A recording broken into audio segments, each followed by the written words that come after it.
उसमें एक भी मिसिंग वैल्यू ना हो, ठीक है। तो पर्टिकुलर जैसे आपके पास 10 रोज 10 कॉलम्स है, उनमें अगर कुछ कॉलम्स में कुछ रोज में आपके कुछ मिसिंग वैल्यूज है, तो नंबर ऑफ वही रोज सामने आए जिनके पास कोई भी मिसिंग वैल्यू नहीं है, then we have to use drop N A function in the pandas, ठीक है। तो अब हम सीखते हैं कि ड्रॉप एन ए का यूज क्या होता है, drop N A function, okay. तो सबसे पहले आपको क्या करना होगा, एक डेटा सेट को लोड करना होगा। डेटा सेट लोड करने के लिए कोई कमांड होती है, कोई मुझे बताएगा? कोई सीएसवी फाइल को रीड कैसे करते हैं? Sir read CSV। Okay, pd dot read underscore CSV, okay. अब हमें कोई एक फाइल उठानी है। फाइल कौन सी लेनी है मुझे? डेटा सेट जैसे मैंने यहाँ पर ऑलरेडी अपलोड कर रखा है, तो मैं एक फाइल लेता हूँ पांडास फॉर्चून अंडरस्कोर 4 वाली, ठीक है।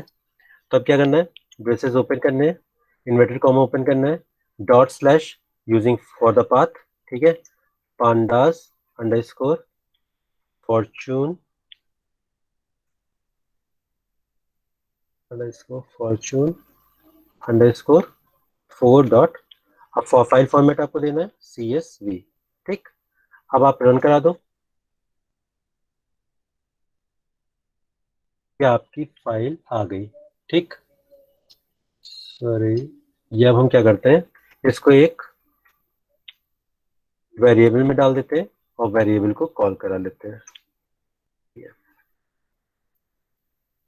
ओके। तो ये अब हमारे पास फाइल आ गई, ओके। अब ये हमारे पास एक डेटा सेट है। अब मैंने आपको क्या कहा, ड्रॉप एन का यूज क्यों करते हैं, कि अगर आपके पास number of user rows and columns है, उसमें जितने भी आपकी नन वैल्यूज है, फॉर एग्जांपल इंडस्ट्री में 1th इंडेक्स में आपका NaN है, इंडस्ट्री में आपके 2th इंडेक्स में आपका NaN है, तो कोई ऐसे हमको रोज चाहिए जहां पर कोई भी मिसिंग वैल्यू NaN वैल्यू ना हो, ठीक है। तो अब हम क्या करते हैं कि ड्रॉप एन का यूज करते हैं। अब ड्रॉप एन का यूज कैसे करेंगे, df dot drop N, simple, ठीक है। और इसको हमने कॉल करा लिया। अब यहां पर देखो आप, सिर्फ आपके पास 2 रोज दिखाई दे रही है, 0 और 9। अब जब देख लेते हैं भाई ये ऐसा क्यों दिख रहा है यहाँ पर, तो आप देखो 0th रो में ID name industry inception revenue expenses growth and profit, all columns are defined, ठीक है। 9th में देख लो आप, नेम्स में है भी है आपका, इंडस्ट्री में भी है आपके, इंसेप्शन में भी है आपका, रेवेन्यू में भी है, एक्सपेंसेस में भी है, प्रॉफिट में भी है, ग्रोथ में भी। तो अब ये 2 ऐसी रोज थी जिसमें किसी भी कॉलम में आपका मिसिंग वैल्यू नहीं थी, that's why it will be shown on your database by using drop an, ठीक है। तो मेनली ड्रॉप एन का यूज क्या हुआ, कि जो भी आपकी मिसिंग वैल्यूज है उनको ड्रॉप करना, राइट। अब हम आते हैं कि ड्रॉप एरे के कुछ फंक्शंस पैरामीटर्स हैं। वो पैरामीटर्स कौन से होते हैं? फॉर एग्जांपल आपको एक्सेस का यूज करना है, तो एक्सेस तो सबको मालूम है, एक्सेस किस लिए यूज होगा, एक्सेस का क्या यूज होता है, आपको रो वाइज देखना है या कॉलम वाइज देखना है, ठीक है। अब हमें कोई ऐसी वैल्यूज देखनी है कि जिनके वही कॉलम्स आए जिनमें कोई भी मिसिंग वैल्यू ना हो, ठीक है। तो अब यहाँ पर बाय डिफॉल्ट आपका क्या होता है, बाय डिफॉल्ट आपका एक्सेस इक्वल टू 0 होता है, क्योंकि वो आपका रो कॉलम रोज दिखाता है। जैसे मैंने अभी यहाँ पर देखो एक्सेस को डिफाइन नहीं किया था, df डॉट ड्रॉप एन और ब्रैकेट्स ओपन ब्रैकेट और क्लोज कर रखा था। तो ये बाय डिफॉल्ट आपका जो ड्रॉप एन होता है वो रो एक्सेस लेता है। बट अब हम देखते हैं कॉलम्स के लिए, कॉलम्स के लिए एक्सेस इक्वल टू क्या होगा, आपका 1 होगा, ठीक है। तो सेम आपको df dot drop N braces open, axis parameters को हम कॉल कराएंगे is equal to 1, 1 for column, okay. तो अब रन कराते हैं, देखते हैं क्या आउटपुट आता है। ये देखो आईडी एंड नेम आया केवल, ठीक। तो आईडी में भी कोई भी मिसिंग वैल्यू नहीं है और नेम में भी कोई मिसिंग वैल्यू नहीं है, ठीक है। और बाकी में देख लो, आपके इंडस्ट्री में मिसिंग वैल्यू है, इंसेप्शन में मिसिंग वैल्यू है, आपका रेवेन्यू में मिसिंग वैल्यू है, एक्सपेंसेस में मिसिंग वैल्यू है,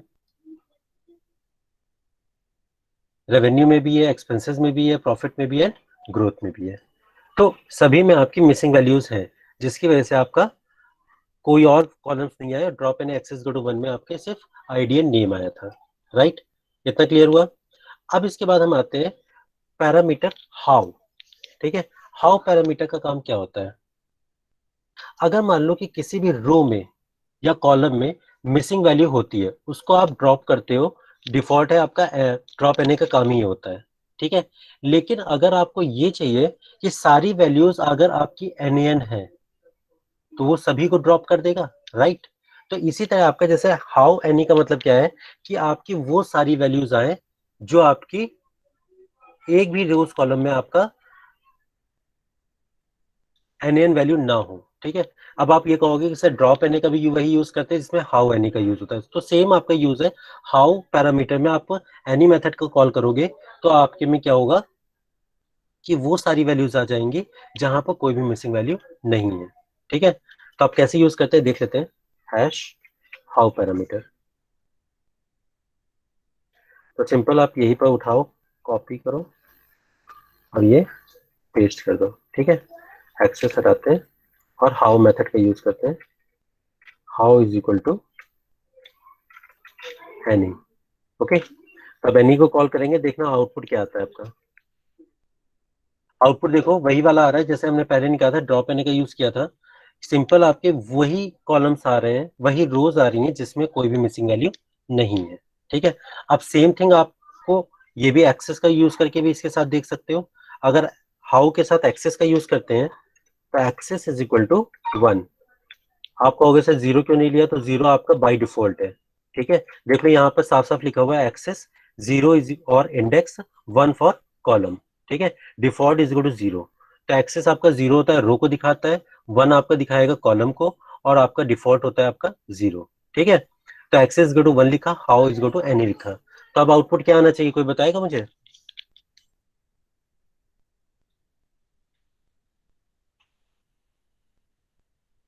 anybody can tell me what is the output. Column वाला सर।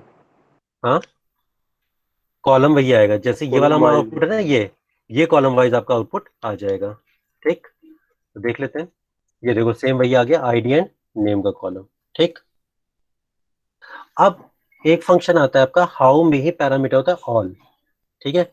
अब ऑल का क्या मतलब है, सारी वैल्यूज एन होंगी तभी रिमूव करेगा, अदरवाइज नहीं करेगा, ठीक है।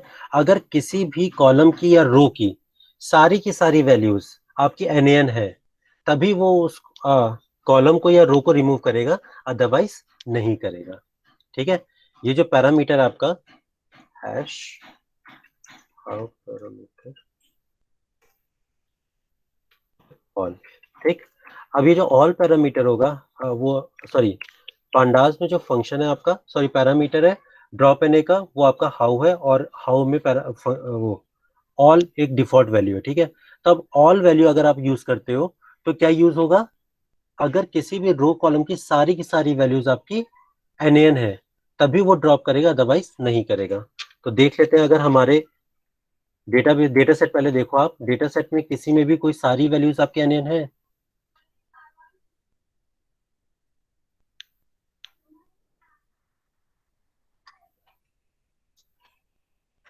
हमारे ये डेटा सेट है, इसमें कोई भी रोज या कॉलम्स में सारी की सारी वैल्यूज किसी भी की भी एन नहीं है, तो सेम टू सेम हमारे पास आना चाहिए, ठीक है।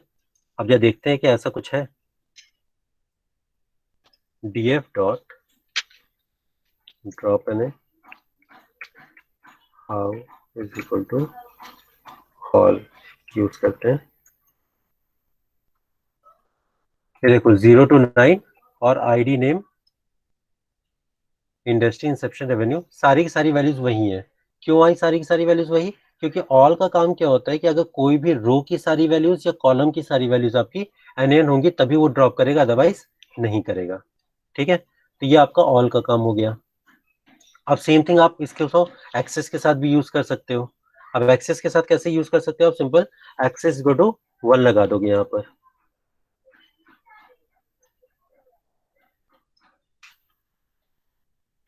ये करा axis is equal to 1, same output आ जाएगा, ठीक। अब नेक्स्ट आता है, चलो एक काम करते हैं, तुमको ऑल करके दिखाई देते हैं, ठीक है। इसकी कोई फाइल में देख लेता हूँ कि अगर है, चेक करता हूँ मैं। पांडास फॉर्चून क्या है,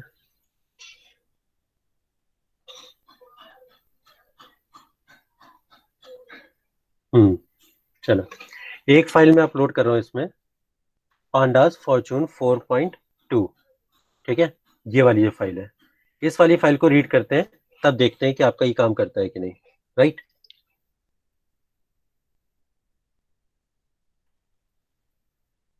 तो हम वही करते हैं,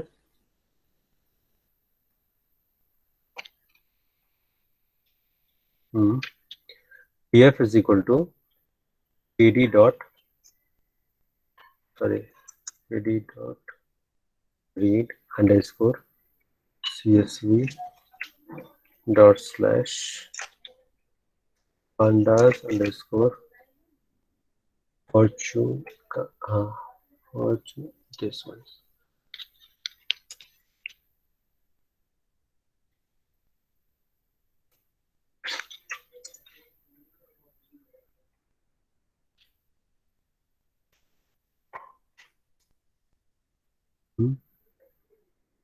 अब df को कॉल कराते हैं,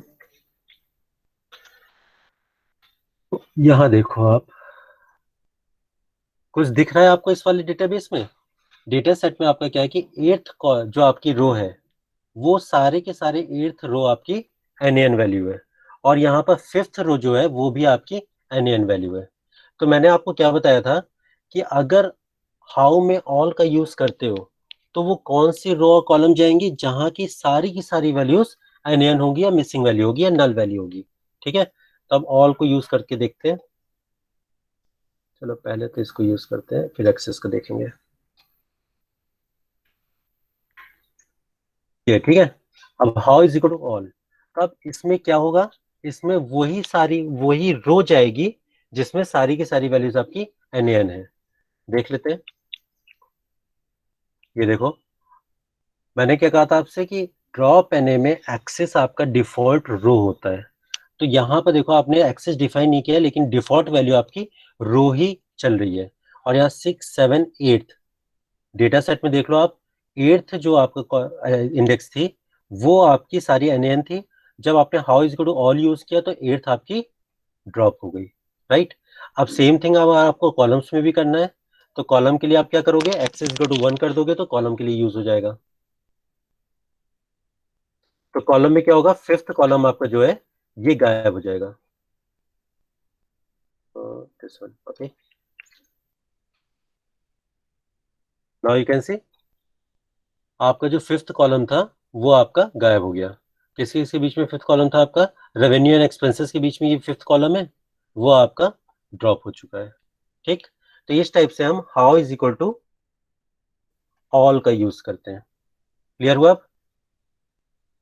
अब हम आते हैं थ्रेश का यूज करते हैं। अब थ्रेश क्या होता है, जैसे थ्रेश का नाम कुछ सुना है, सुना सुना सा लग रहा है आपको,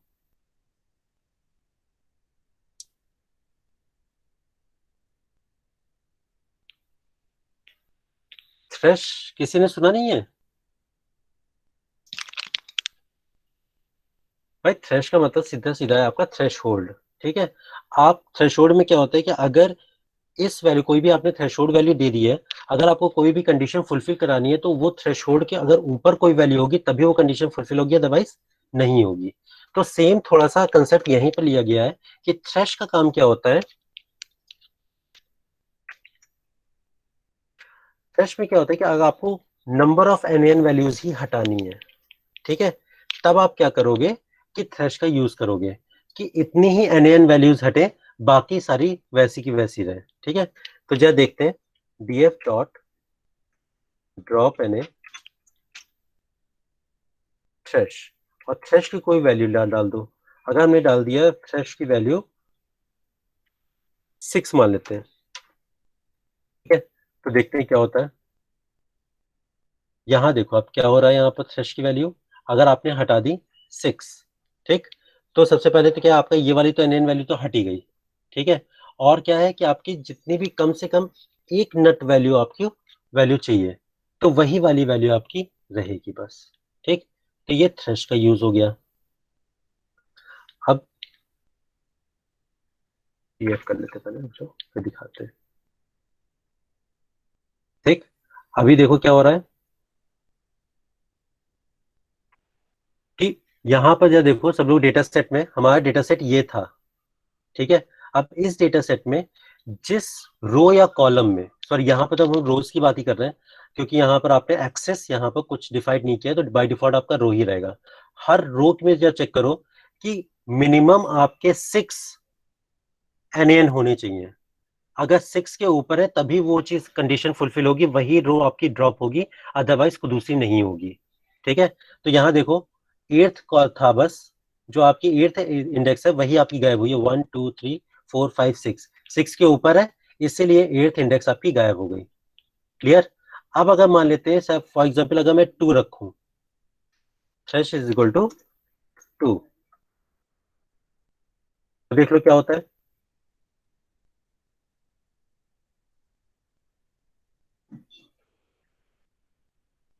ये आपका डेटा सेट है,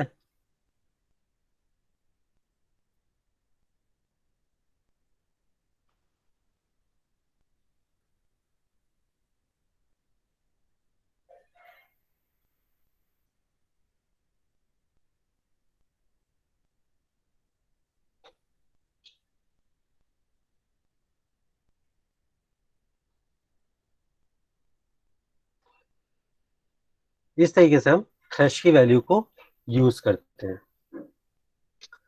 अब नेक्स्ट आते हैं हम सबसेट में। ठीक है, अब सबसेट का काम क्या होता है, ये एक एरे या इंटीजर के फॉर्म में इनपुट दिया जाता है। ठीक है, सबसेट में क्या करते हैं कि एरे या इनपुट के फॉर्म में इनपुट दिया जाता है, जिसमें उसे तब यूज करते हैं जब स्पेसिफिक कॉलम या रोज में एनएन को रिमूव करना हो। ठीक है, जब देखते हैं कैसे करते हैं, अगर किसी भी स्पेसिफिक रो या कॉलम को आपके एनएन को यूज रिमूव करना है तो हम इसका यूज करेंगे। ठीक, तो जरा देख लेते हैं कैसे करते हैं। pf डॉट टॉप मैंने अभी क्या है, सबसेट।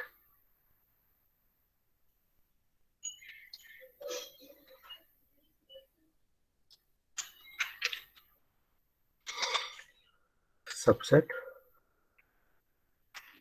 यहां पर हम देंगे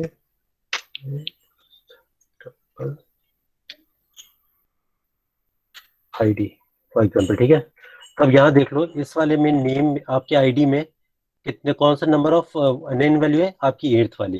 तो अब इसका क्या मतलब है, सबसेट का क्या काम है, किसी पर्टिकुलर रो या कॉलम में अगर जो एन है उसको हमें रिमूव करना है। ठीक है, तो हम इसको डीएफ ड्रॉप एन का वो सबसेट का यूज करेंगे। तो देख लो यहाँ पर क्या है, आईडी में आपका सिर्फ और सिर्फ एर्थ वैल्यू थी आपकी, जो एन वैल्यू थी, तो उसको उसने ड्रॉप कर दिया। ठीक, तो ये सबसेट का यूज था। अगर आपको ये चाहिए कि मल्टीपल कॉलम्स के लिए, अगर मल्टीपल रोज के लिए चाहिए, तब क्या करोगे, आप उसका नाम दोगे। ठीक है, तो आप फॉर एग्जांपल मैंने आईडी के लिए चेक किया था, अगर आपको 2 3 के लिए चेक करना है तो हम देख लेते हैं क्या करते हैं। उन कॉलम्स में ध्यान रखना कि उन कॉलम्स में जो जो एन वैल्यूज होंगी वो वाली रो आपकी गायब हो जाएगी। ठीक, तो अब जब देखते हैं, फॉर एग्जाम्पल मैंने ले लिया इंडस्ट्री के लिए और इंसेप्शन के लिए। ठीक है,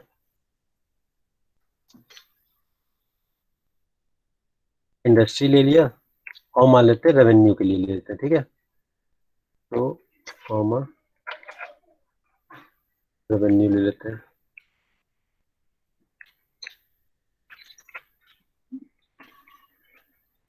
देखो, अब दोनों में से कोई भी किसी में भी अगर आपकी एन वैल्यू थी वो हट गई, जैसे आपका फर्स्ट इंडेक्स हट गया, सेकंड इंडेक्स हट गया, थर्ड इंडेक्स हट गया, फोर्थ इंडेक्स हट गया, फिफ्थ इंडेक्स में इंडस्ट्री में होता है लेकिन रेवेन्यू में मिसिंग वैल्यू है इसलिए हट गया, सिक्स इंडेक्स में दोनों में मिसिंग वैल्यू हट गई, सेवेंथ में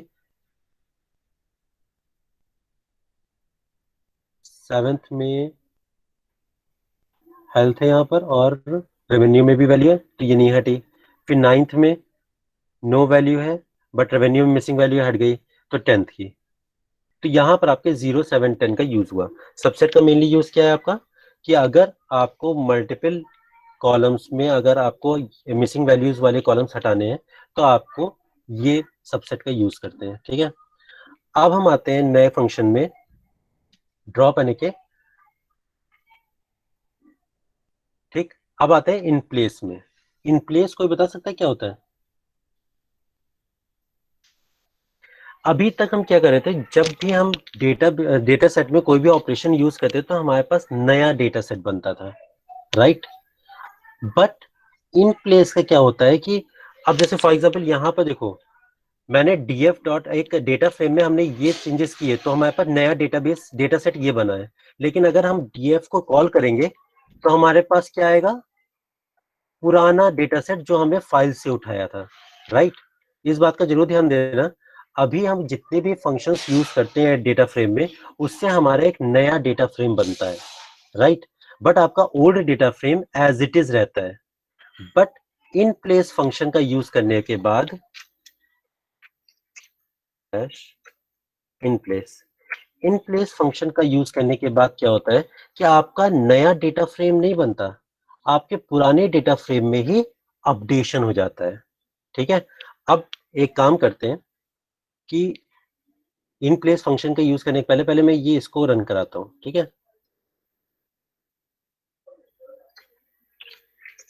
ये है, राइट? अब आपके पास डेटा फ्रेम ये है, ठीक है? अब इसके बाद हम इसी में हम यूज करते हैं इन प्लेस फंक्शन का, ठीक है? अब इन प्लेस फंक्शन का यूज कैसे करते हैं? df dot drop N in place is equal to true, ठीक? अब यहां पर मैंने रन कराया इसको, आपका रन कर गया। अभी मैंने क्या कहा था कि जब भी हम कोई भी फंक्शन कॉल करते हैं डेटा फ्रेम में तो एक नया डेटा फ्रेम तैयार होता है, बट आपका old data frame as it is रहता है। तो जैसे मैंने यहां पर आपको दिखाया था कि जो आपने आप डेटा फ्रेम मतलब कोई भी फंक्शन यूज किया, सबसेट फंक्शन यूज किया, उसमें आपका डेटा फ्रेम नया बन गया यहाँ पर। बट अगर आपने दोबारा डेटा फ्रेम यूज किया, उठाने कॉल किया, तो आपको नया मतलब जो पुराना आपका डेटा फ्रेम चल रहा था वही आ गया, राइट? बट यहाँ पर इन प्लेस फंक्शन का यूज करने के बाद अब हमारे पास ये वाला जो डेटा फ्रेम था यही कॉल होके आएगा दोबारा, क्योंकि आपका जो नया डेटा फ्रेम है वही डेटा फ्रेम आपका अपलोड कर दिया गया पुराने डेटा फ्रेम में इन प्लेस फंक्शन की वजह से। ठीक, अब ये देख लो, इन प्लेस फंक्शन की वजह से आपका यही वाला डेटा फ्रेम आ जाएगा। क्लियर? तो ये है आपका इन प्लेस फंक्शन, ठीक?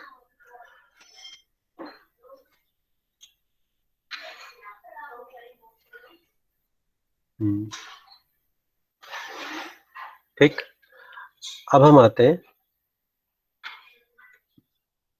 नया फंक्शन आएंगे हम फिल एनए में, ठीक है? ये हमारा ड्रॉप एनए था। अब हम आते हैं फिल एनए फंक्शन के लिए, hash fill NA.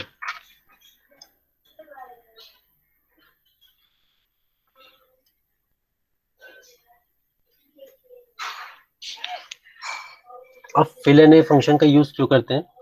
Scalar value use करके एनएन वैल्यू को फिल करते हैं फिल एनए से, ठीक है? बट वो जो वैल्यू होगी वो केवल सिंगल वैल्यू ही फिल होगी, इस बात का ध्यान रखना, ठीक है? तो अब सबसे पहले हम कोई एक डेटा फ्रेम उठाते हैं, df is equal to pd dot read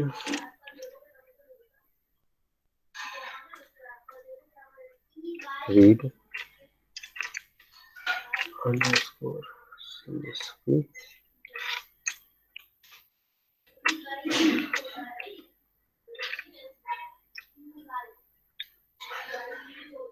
underscore fortune underscore 4 dot csv। Okay, और इसको हम कॉल करा लेते हैं। ये हमारे पास एक डेटा सेट आ गया, ठीक? अब इस डेटा सेट में हमें क्या करना है? फिल एनए का यूज करना है, ठीक? तो बस सिंपल ड्रॉप एनए की तरह हमें यूज करते हैं टीएफ डॉट फिल एनए और 0 करके देखते हैं, ठीक? अब मैंने ये देखो आपकी जहां जहां एनएन वैल्यू थी आपकी, ये जो एनएन वैल्यू थी वो हमारी किस में कन्वर्ट हो गई? 0 0 0 में। मैंने आपको क्या बताया? पूरे के पूरे डेटा फ्रेम में आपने फिल एन की एक single value scalar value fill कर दी, ठीक है। तो इस तरीके से कोई भी वैल्यू अगर आपको एन से रिप्लेस करनी है तो आप इस फिल एन का यूज करके कर सकते हैं। कोई भी वैल्यू आप दूसरी वैल्यू अगर फिल करना चाहते हैं तो वो भी आ जाएगी। हैश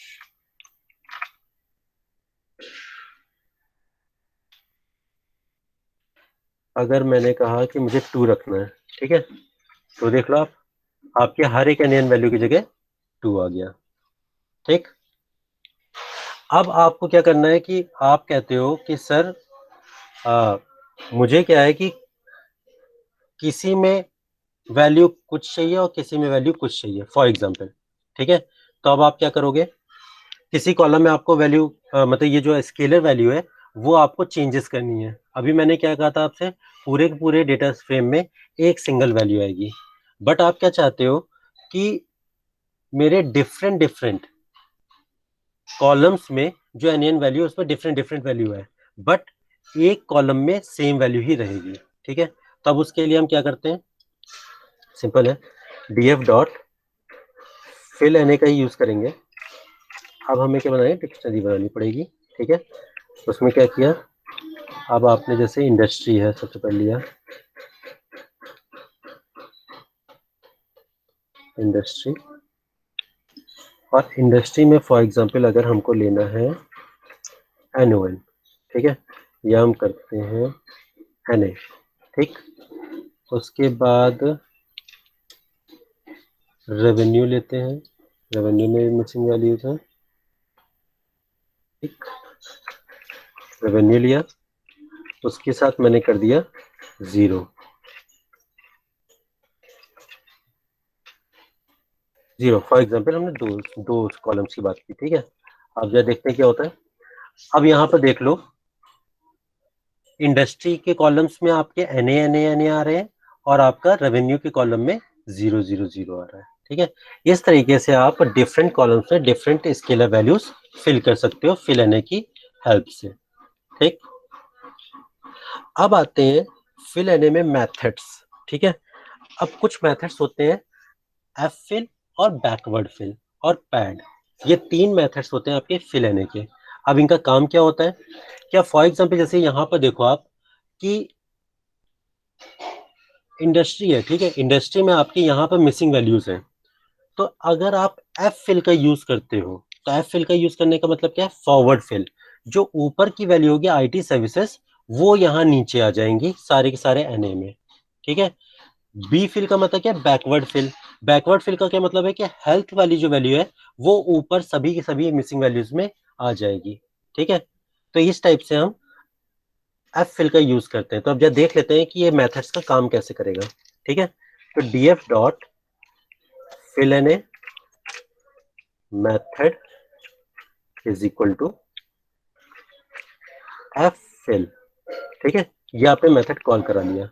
अब जब देखो, जैसे मैंने कहा था आपसे कि जो भी आपकी पहले वाली वैल्यू होगी, जैसे इंडस्ट्री में मैंने देखा कि इंडस्ट्री में आईटी सर्विस है तो उसके नीचे आपकी एनए वैल्यू है, तो ये सभी वैल्यूज आपकी आईटी इंडस्ट्री में रिप्लेस हो जाएंगी। तो देख लेते हैं, ये देखो इंडस्ट्री में आईटी सर्विसेज सारी आ गई, हेल्थ के नीचे एनए था तो हेल्थ के नीचे भी आपका हेल्थ आ गया। यहां देख लो आप, ये रेवेन्यू में देखो 12,329 है तो आपका रेवेन्यू में देखो 12,329, 12,329, इस टाइप से आप एफ फिल का यूज करते हो। अब एफ फिल के बाद हम आते हैं पैड में, ठीक है। अब पैड में क्या होता है, आपके दोनों हो सकते हैं, ठीक है, वो इनके ऊपर है कि कौन सी वैल्यू ये यूज करेगा, ठीक। तो पैड का देख लेते हैं, अभी पहले आपको बी फिल दिखा देता हूँ उसके बाद पैड में आते हैं।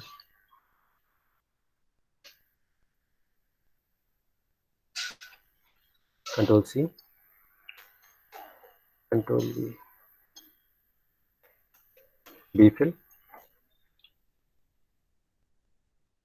देख लो आपकी हेल्थ वैल्यू पूरी की हर जगह आ गई, क्योंकि यहाँ देखो आप, हेल्थ वैल्यू यहाँ पर आ गई, हेल्थ वैल्यू ये सारे एनएन में आ गई, तो ये आपका हेल्थ हो गया, राइट। तो ये हमारा बी फिल का यूज होता है, बैकवर्ड वैल्यू फिल, ठीक। अब हम आते हैं यही बी फिल और एफ फिल के साथ अगर आपको एक्सेस भी यूज करना है, ठीक है। अब एक्सेस कैसे यूज होगा, आपका row wise and column wise. तो जरा देखते हैं, सबसे पहले हम बी फिल में रो का यूज करते हैं, तो क्या होगा। चलो बी फिल की बजाय हम एफ फिल में पहले एक बार ट्राई करते हैं, फिर उसके बाद देखेंगे बी फिल में। हैश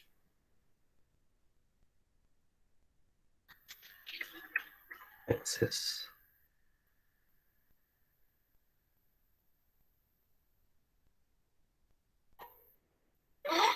इज इक्वल टू 0, ठीक। 0 आपका सिंपल क्या है, आपका रो के लिए, ठीक। अब यहां पर आप देखो कुछ चेंजेस दिख रहे हैं आपको। एफ फिल आपने जब किया था तो एक्सेस इक्वल टू 0 आपका रो के लिए था, राइट। तो आपका सिंपल वैसे का वैसे ही आ गया, ठीक। अब हम आते हैं 1 के लिए, ठीक। कॉलम्स अगर हम देखते हैं तो कॉलम से देखना क्या होता है,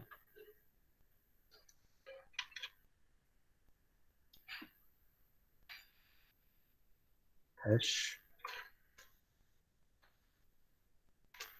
1। अब चेक करो डेटा सेट में, डेटा सेट क्या था आपका, स्टिफ फाइंड। यहां पर आपके एन वैल्यू थी। एफ फिल में हम क्या करते थे, ऊपर की वैल्यू जो थी, बाय डिफॉल्ट आपका रो होता है तो ऊपर की वैल्यूज आपकी नीचे आ जाती थी, बी फिल में नीचे की वैल्यूज ऊपर चली जाती थी। अब क्या होगा, एक्सेस गो टू मैंने वन कर दिया। अब एक्सेस गो टू वन करने का मतलब क्या है कि आपका रो वाइज इसका, सॉरी कॉलम वाइज काम होगा।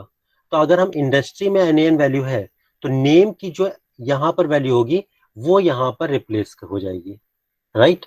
तो अब जो यहां देख लो, इंडस्ट्री में यहां पे एनए था तो एनए में स्ट्रिप फाइंड जो आपकी एनए नेम की वैल्यू थी वो यहां पर आ गई, स्ट्रिप फाइंड, ठीक है। सेम आपका यहीं पर हो रहा है कि रेवेन्यू में आपका नॉट अवेलेबल था, इंसेप्शन में नॉट अवेलेबल था, तो वो यहां पर रिप्लेस हो गया, राइट। इस तरीके से हमारा एफ फिल का यूज होता है एक्सेस गो टू वन के लिए, ओके। सर हाँ सर मेरा बी फिल में भी एफ फिल वाला रिजल्ट आ रहा है। अच्छा, जब देख लेते हैं एक बार, hash axis is equal to 1। ये देख लो सामने देखो, 2010 था यहाँ पर इंसेप्शन में, 2010 था, इंडस्ट्री में आ गया एनए, ठीक। यहाँ देखो इंसेप्शन में 2010 था, इंडस्ट्री में 2010 आ गया। चेक करो कहीं ना कहीं मिस्टेक की होगी।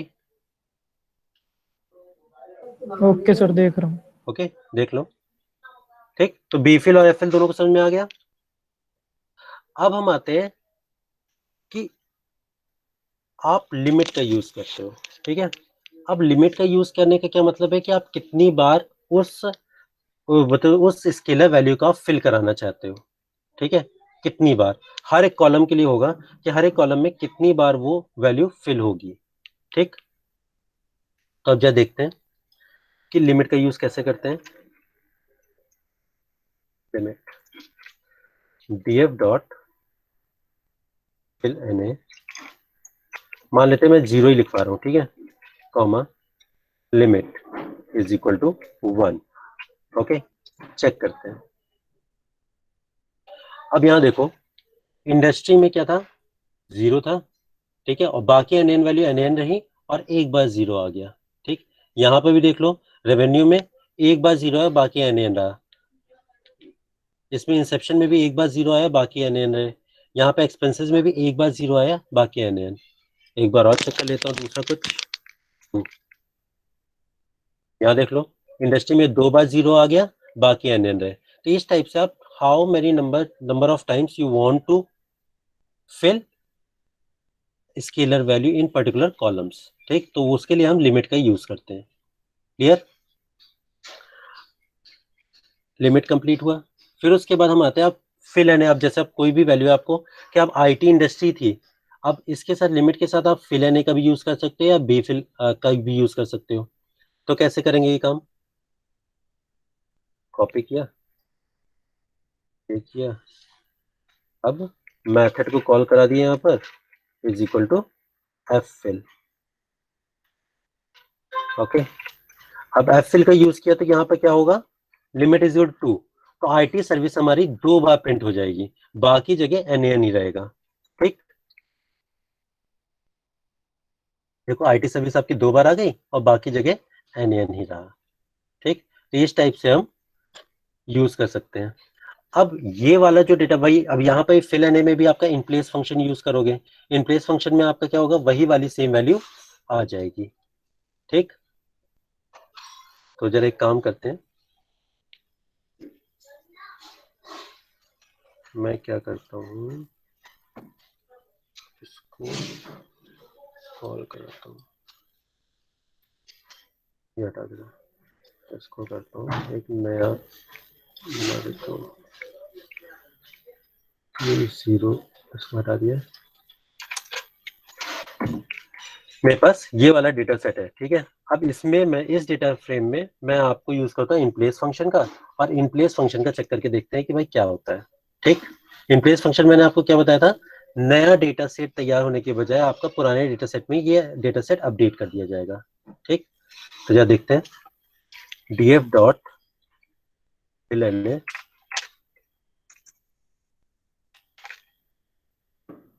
in place is equal to true।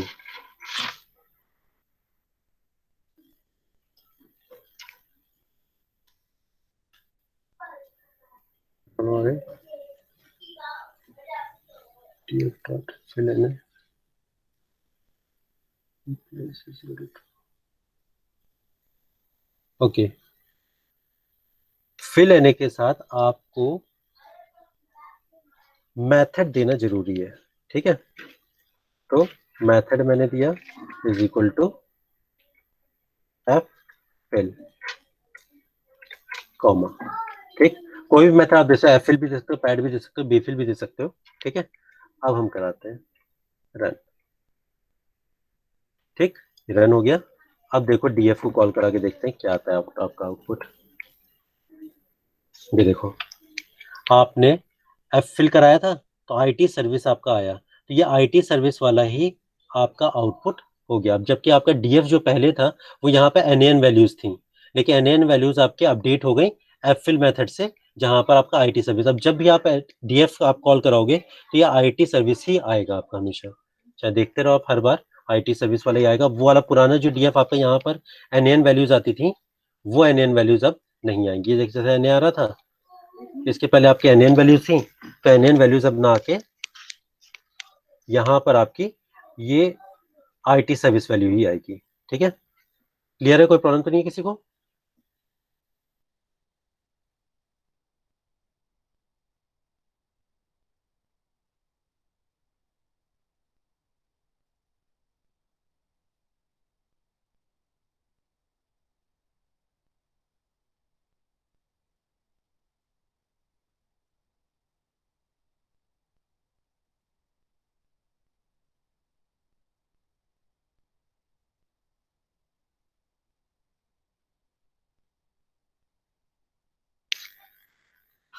Yes, तो यहाँ तो कोई दिक्कत तो नहीं किसी को? No sir. ओके, तो अब फिर से हम नए मेथड में आते हैं, रिप्लेस मेथड में। ठीक है, तो रिप्लेस के लिए फिर से हम एक नया डीएफ, क्योंकि अब यहाँ पर यही वाला डीएफ है तो यही वाला हर बार डीएफ आएगा, तो अब हमको ये वाला डीएफ तो चाहिए नहीं, मुझे अब पुराना वाला डीएफ जो मैंने फाइल में रखा हुआ था। तो अब फिर से एक नया डेटा फ्रेम हम कॉल कराते हैं। ठीक है, रीड करेंगे फाइल को, जो आपकी यहाँ से फाइल आएगी। ठीक, df is equal to pd dot read underscore csv, file name, first path, file name pandas underscore underscore.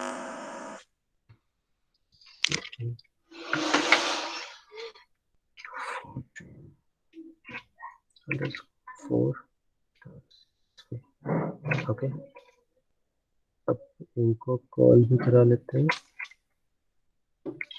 df। अब क्या हुआ, ओके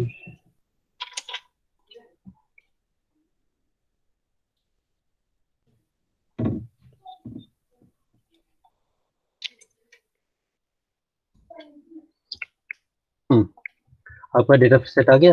अब डेटा सेट में हम क्या करते हैं, रिप्लेस फंक्शन का यूज करते हैं। अब पहले तो ये समझ लो रिप्लेस फंक्शन का काम क्या है।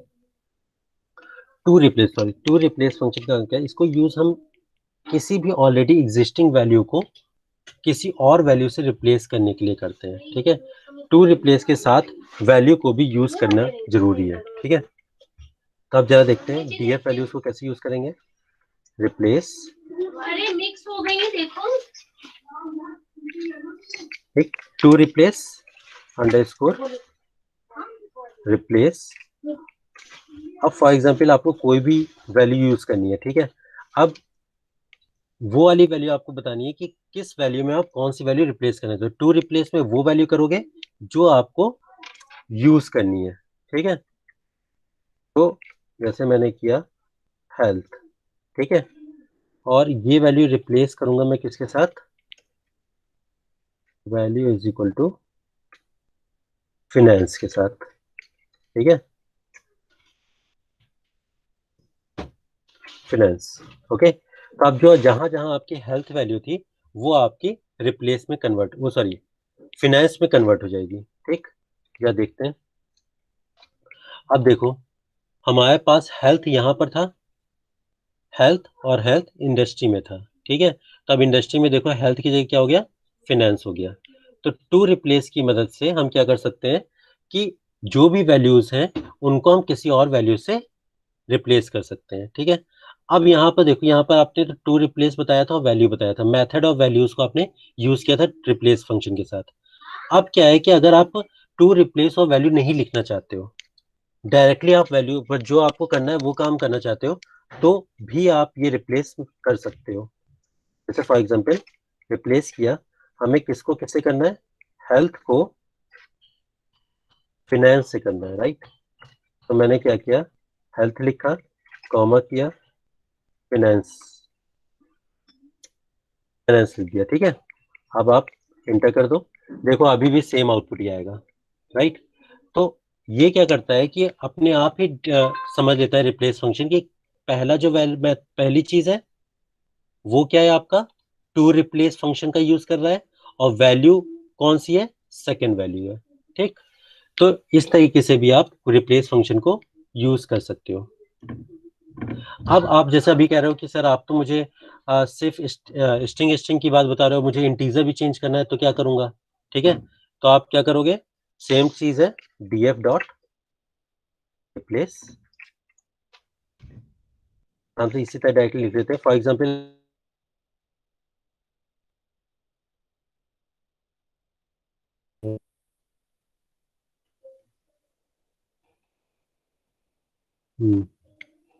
जैसे मान लेते हैं 2010 को लेते हैं। ठीक है, हम करते हैं 10 से रिप्लेस। ठीक,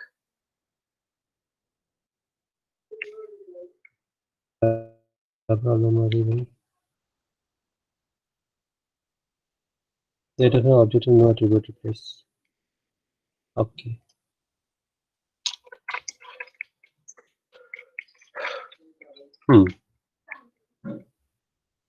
तो यहाँ पर ओके इंसेप्शन में कुछ प्रॉब्लम होगी, देखते हैं। ये कंस्ट्रक्ट करने ले रहा था डेटा सेट में, सॉरी ये वाला थोड़ा डेटा सेट की प्रॉब्लम है। ये जो इंसेप्शन में 2010 लिया था वो इंटीजर ना हो के वो आपका स्ट्रिंग था, दैट्स वाई जहां जहां 2010 है स्ट्रिंग वाला वहां वहां आपका 10 हो गया। लेकिन मैंने आपसे कहा था कि मुझे इंटीजर टू इंटीजर करना है। ठीक है, तो इंटीजर टू इंटीजर में अगर हम ये बात करें कि कोई इंटीजर वैल्यू है मेरे पास, फॉर एग्जांपल इधर ये वाली को उठा लेता हूँ मैं, इसको उठा लेता हूँ। ठीक है,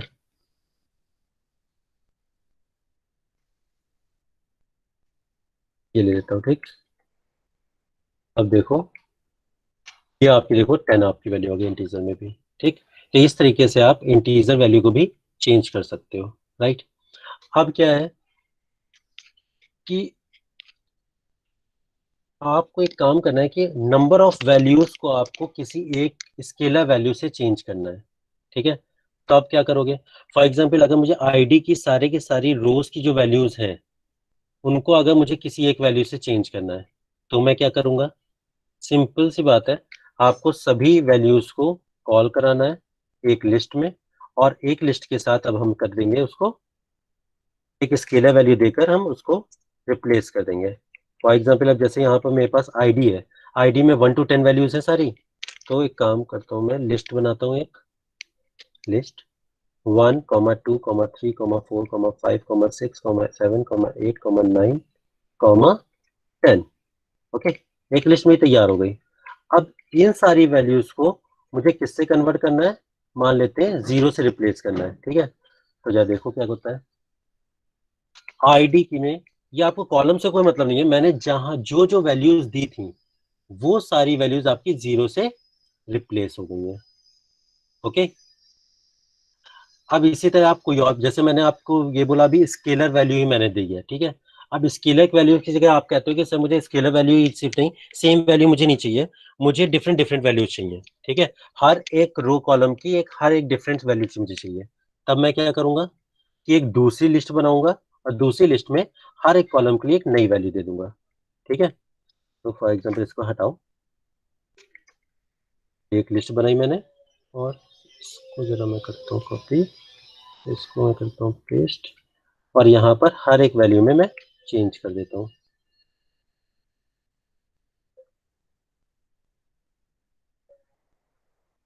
ठीक, जैसे मेरे पास डीएफ रिप्लेस का मैंने यूज किया, ये सारी वैल्यूज आपकी क्या है, टू रिप्लेस की, और ये सारी वैल्यूज आपकी मैथड वो सॉरी वैल्यूज, ठीक। तो आप देखो क्या आउटपुट आता है,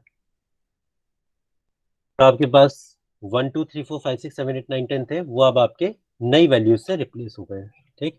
तो ये आपका रिप्लेस का यूज था जिसमें आप डिफरेंट वैल्यूज को डिफरेंट वैल्यूज से चेंज कर सकते हो। ठीक, अब अगर आपको स्पेसिफिक कॉलम्स की स्पेसिफिक वैल्यूज को रिप्लेस करना हो, ठीक है, तब क्या करोगे, आपको एक पर्टिकुलर, जैसे फॉर एग्जांपल मान लो कि मैं इंडस्ट्री के हेल्थ को रिप्लेस करना चाहता हूं किसी और वैल्यू से, ठीक है। तो मैं क्या करूंगा, df डॉट रिप्लेस, एक मैंने बनाई डिक्शनरी, डिक्शनरी में एक की वैल्यू होती है, तो उसको की वैल्यू को डाल दिया मैंने कॉलम की वैल्यू, कॉलम वैल्यू डाली, ठीक। फिर उसमें मुझे एक डेटा वैल्यू देनी है, तो कोलन के साथ डेटा वैल्यू मैंने दे दी हेल्थ, ये भाई हेल्थ आ गया, ठीक। अब इस हेल्थ की वैल्यू को मुझे किससे चेंज करना है, मान लो मैं यहाँ पर वैल्यू देता हूँ नन। ओके, तो अब ये दोनों जो हेल्थ वैल्यूज हैं वो आपकी नन में रिप्लेस हो जानी चाहिए, ठीक। चेक करते हैं, हेलो आई, आपका हेल्थ यहाँ पर था वो आपका नन में चेंज हो गया, ठीक। तो इस तरह से हम रिप्लेस का यूज कर लेते हैं, ठीक है। अब आप ये कहोगे कि सर मुझे डिफरेंट डिफरेंट कॉलम्स में डिफरेंट डिफरेंट वैल्यूज को सेम वैल्यू देनी है, ठीक। तो आप क्या कर सकते हैं, तो भाई ठीक है कोई बात नहीं, आपने डिफरेंट डिफरेंट कॉलम्स को इसी लिस्ट में डिक्शनरी में कॉल करा लो। एक तो जैसे मेरी ये वाली वैल्यू थी नन की, ठीक है। अब उसके बाद इसी डिक्शनरी में कॉमा लगाओ, एक नई की वैल्यू उठा लो रेवेन्यू को, ठीक। चलो रेवेन्यू को छोड़ते मैं इंसेप्शन को उठा लेता हूँ, ठीक है। इंसेप्शन में मल्टीपल टाइम्स वैल्यूज है, तो ये किया इंसेप्शन। और जैसे मैंने अभी पहले ही बताया था कि आपकी जो 9, 10 सारी हैं, ये सब आपका भी स्ट्रिंग में ही, स्ट्रिंग की तरह ही वहां पर शो हो रहा है डेटा सेट में। तो मैं इसको कर लेता हूँ स्ट्रिंग ही बना देता हूँ ये, ठीक। अब हम देखते हैं क्या होता है। अब यहाँ देखो 2010 जहां था वो भी नन हो गया, और आपकी हेल्थ वाली वैल्यू भी नन में आ गई, राइट। ये देखो नन में हेल्थ वैल्यूज थी जहां पर, वो आपकी नन में आ गई, और जहां 2010 था वहां पर भी आपका नन आ गया।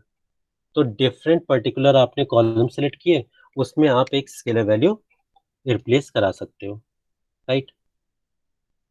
अब कुछ ऐसा है कि किसी भी टाइप की स्ट्रिंग हो, अब जैसे यहाँ पे तो मैंने पर्टिकुलर हर एक कॉलम्स की बात की थी, ठीक है। अब मैं करता हूँ पूरे के पूरे डेटा फ्रेम में,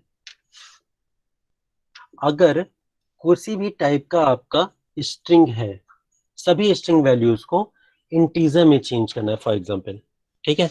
तब क्या करेंगे हम, तब हम क्या देखते हैं कैसे करेंगे उस काम को। df डॉट रिप्लेस, ऑटोमेटेड सब लोग पढ़ के ही आए हो ना, क्योंकि थोड़ा सा वहां पर यूज होगा यहाँ पर ऑटोमेटा का, ठीक। जरा मुझे कोई बताना कि इसका मतलब क्या है। A define hyphen A set.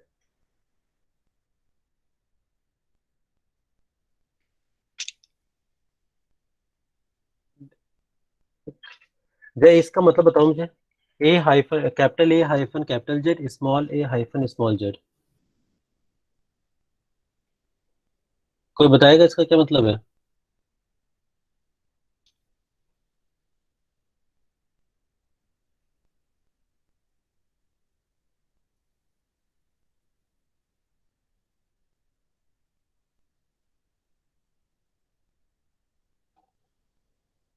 ये आपका एक रेगुलर एक्सप्रेशन है। रेगुलर एक्सप्रेशन का मतलब क्या है कि आपकी किसी भी टाइप की स्ट्रिंग जो हो, चाहे कैपिटल लेटर से स्टार्ट हो, चाहे स्मॉल लेटर से स्टार्ट हो, या उसके बाद कैपिटल लेटर हो, या उसके बाद स्मॉल लेटर हो, ठीक है, वो रिप्लेस हो जाएगी, ठीक है। तब रेगुलर एक्सप्रेशन का अगर हम यूज कर रहे हैं तो हमें रेगुलर एक्सप्रेशन का मेथड भी यूज करना पड़ेगा, ठीक है। तो सबसे पहले तो मैंने यहाँ पर क्या किया, एक रेगुलर एक्सप्रेशन की वैल्यू दे दी, ठीक। अब उसके बाद हमें क्या करना है,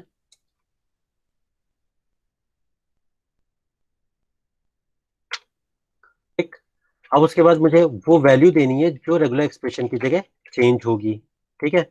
अब ये पांडा भाई को ये बताना पड़ेगा कि भाई ये रेगुलर एक्सप्रेशन है मेरा, तो रेगुलर एक्सप्रेशन में हमने रेगेक्स का फंक्शन का यूज करेंगे, ठीक है, इज इक्वल टू ट्रू कर देंगे उसको, राइट। तो अब हमारा क्या होगा कि जितने भी डेटा फ्रेम में जो भी स्ट्रिंग है जितनी भी, वो सब आपकी जीरो हो जाएंगी, ठीक। तो जा देख लेते हैं भाई होती हैं कि नहीं। अब यहाँ देख लो आप, जितनी भी आपको दिख रही होंगी स्ट्रिंग्स, वो सारी की सारी आपकी जीरो हो गई, ठीक। स्ट्रिंग का मतलब क्या है कि जितने भी आपके ए कैपिटल ए स्मॉल ए या जेड तक जितनी भी लेटर्स है अल्फाबेट्स, वो सारे के सारे आपके जीरो हो जाएंगे यहाँ पर, क्लियर।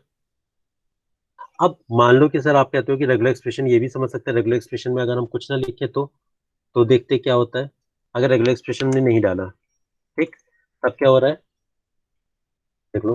रेगुलर एक्सप्रेशन अगर हम नहीं डाला, उसका मेथड यूज नहीं करेंगे, तो ये पांडा भाई समझ नहीं पाएंगे कि ए टू जेड का मतलब क्या है, ठीक है। तो हमें भी इनको बताना पड़ेगा कि भाई ये रेगुलर एक्सप्रेशन है, जहां पर आपको ट्रू लिखने पर ही वो समझ पाएंगे कि ये जो भी आपकी स्ट्रिंग वैल्यूज है वो आपको जीरो रिप्लेस कर देगा, ठीक है। तो रेगेक्स लिख दिया मैंने, इज इक्वल टू ट्रू, ठीक।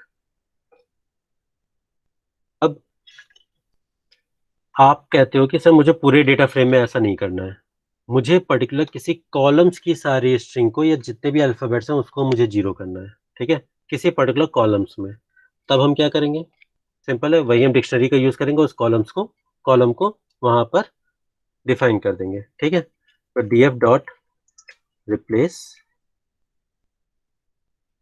किया, डिक्शनरी मैंने आपको बोला डिक्शनरी उठाई। अब डिक्शनरी में मैंने मान लो इंडस्ट्री उठा लिया, ठीक है, इंडस्ट्री उठा लेते हैं, इंडस्ट्री लिया। इंडस्ट्री में क्या है, सारी की सारी स्ट्रिंग आपको लगानी है, तो वही सेम आपको रेगुलर फंक्शन उठाना पड़ेगा, यहीं से मैं उठा लेता हूँ। रेगुलर एक्सप्रेशन आपने डाल लिया। अब उसके बाद क्या है कि अब रेगुलर एक्सप्रेशन तो आपने डाल लिया, ठीक। अब उसके बाद आपको कौन सी वैल्यू देनी है, मान लेते हैं मुझे जीरो देनी है, ठीक है। अब जीरो दे दिया। अब ये बता दिया कि भाई रेगुलर एक्सप्रेशन ये था, तो regex is equal to true. तो क्या होगा, अब इंडस्ट्री में आपकी जो जो इंडस्ट्री में आईटी सर्विस थी, गवर्नमेंट वैल्यूज थी, नो वैल्यूज थी, ये सारी वैल्यूज आपकी क्या हो जाएंगी, जीरो, ठीक। बाकी सारे डेटा फ्रेम में जहां भी जो एज इट इज वैसा का वैसा रहेगा, सिर्फ इंडस्ट्री में चेंज होगा। आप देख लो इंडस्ट्री में, देखो जहां जहां आपकी वैल्यू वो स्ट्रिंग वैल्यूज थी, अल्फाबेटिकल वैल्यूज थी, वो आपकी 0 हो गई। ठीक, तो इस टाइप से हम रिप्लेस का यूज करते हैं। ठीक, अब रिप्लेस में भी हम एफिल का यूज कर सकते हैं। ठीक है, अब इसमें मेथड पैरामीटर्स कैसे यूज करते हैं, वो मेथड्स का यूज करेंगे यहाँ पर, एफिल, बी फिल, उन सब का। ठीक है, तो अब जैसे df डॉट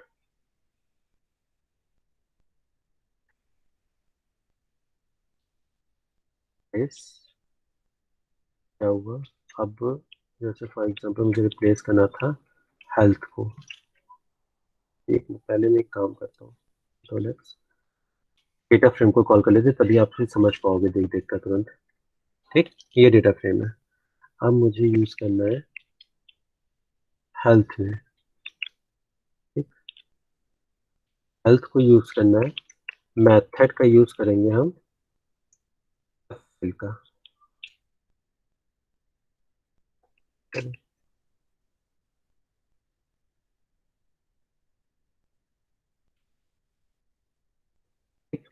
फिल का मतलब क्या है आपका, कि ऊपर वाली वैल्यूज आपकी कॉपी हो जाएंगी। तो देख लो भाई, यहाँ पर क्या था, हेल्थ था, ऊपर वाली क्या है, एन एन, एन कॉपी हो गई आपकी, तो एन आपकी आ गई यहाँ पर। ठीक, तो ये चीज थी आपकी रिप्लेस का।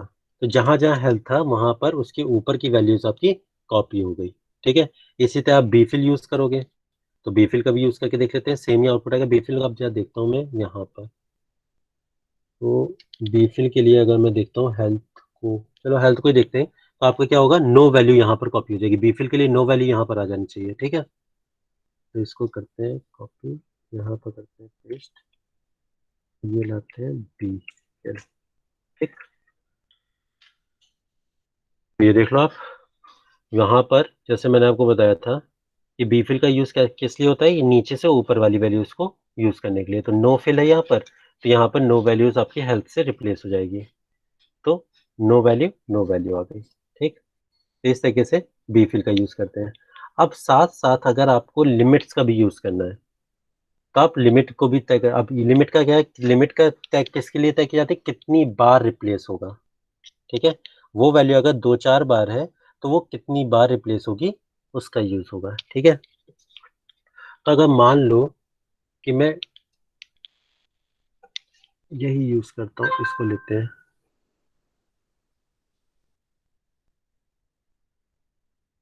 एक हेल्थ का यूज करता हूँ मैं, और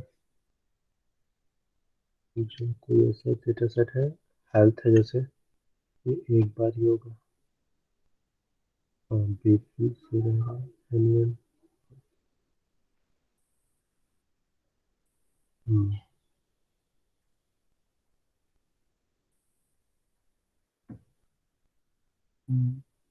ये दो बार स्टिक, चलो ये करते हैं, बीफिल का यूज करते हैं और लगाते हैं limit, limit is equal to 1, और जो वैल्यू है इसको हटाओ, तो वैल्यू में रखता हूँ डीएफ का है, डीएफ डीएफ डीएफ, ये है। ठीक, तो डीएफ में अब यहाँ पर देखो 2 NaN है। ठीक है, तब इसका मतलब ये वाली वैल्यू आपकी इन दोनों में रिप्लेस होनी चाहिए, नहीं सॉरी यहाँ नहीं, ये NaN यहाँ पर भी आ जाएगा।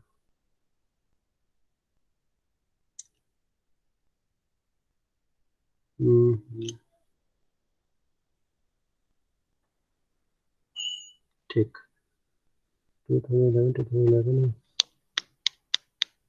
2010, ठीक, तो 2010 को हम करते हैं रिप्लेस। ठीक, तो ये यहाँ पर लगाया 2010।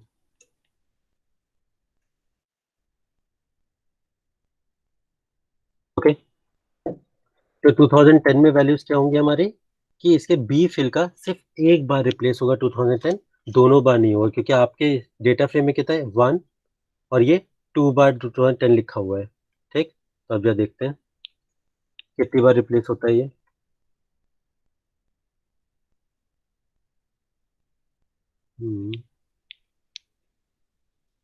Limit one. Oh, 1 minute, 1 minute, यहाँ देखते हैं।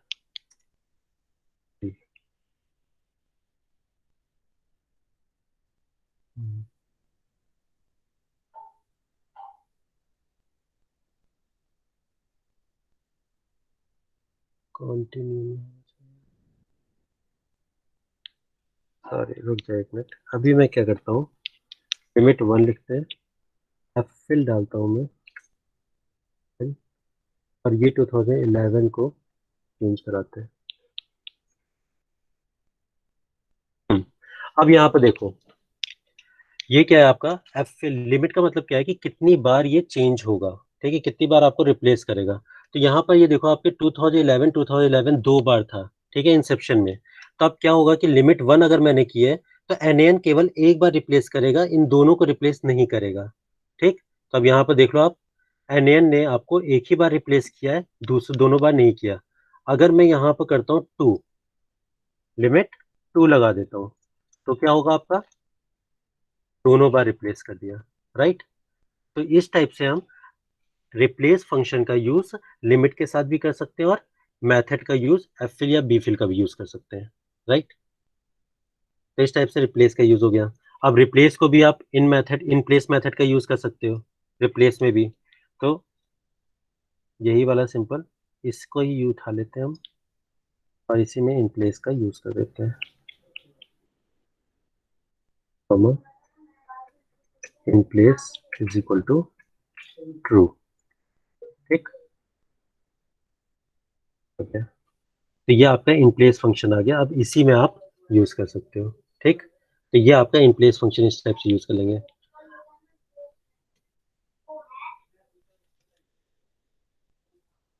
अब हम आते हैं नए फंक्शन में, जो आपका पांडास में यूज होता है, इंटरपोलेट। ठीक, वही आपका इंटरपोलेशन ही है, वही इंटरपोलेट का यूज करता है। ये फंक्शन क्या काम करता है, मिसिंग वैल्यू को फिल करने के लिए वैल्यूज को गेस करता है। मतलब जो भी पैटर्न आपका होता है, उस पैटर्न्स को गेस करने के लिए कि क्या इसमें वैल्यूज आ सकती है, वो आपका इंटरपोलेट फंक्शन काम करता है। ये केवल और केवल न्यूमेरिक वैल्यू के लिए ही यूज किया जाएगा, स्ट्रिंग वैल्यू के लिए यूज नहीं होगा। ठीक है, क्योंकि ये न्यूमेरिक वैल्यूज को ही फाइंड आउट कर सकता है या गेस कर सकता है। ठीक, तो इंटरपोलेट के लिए हमने एक नई फाइल ले रखी है, वो नई आपका डेटा फ्रेम है आपका student dot C S V का। ठीक है, तो आप सब लोग इसको कॉल करो अपने सिस्टम में। ठीक, इसको रीड करेंगे हम,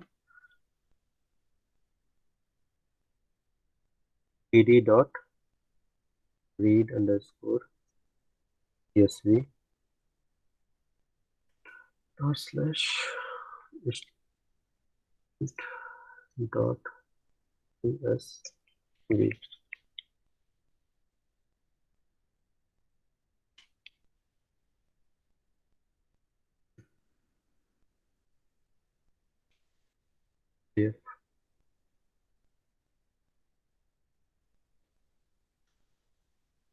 ठीक, ये हमारे पास एक आ गया data frame.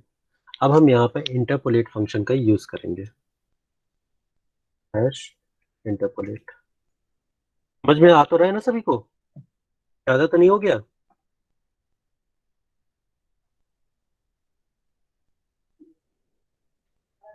I am not getting any response.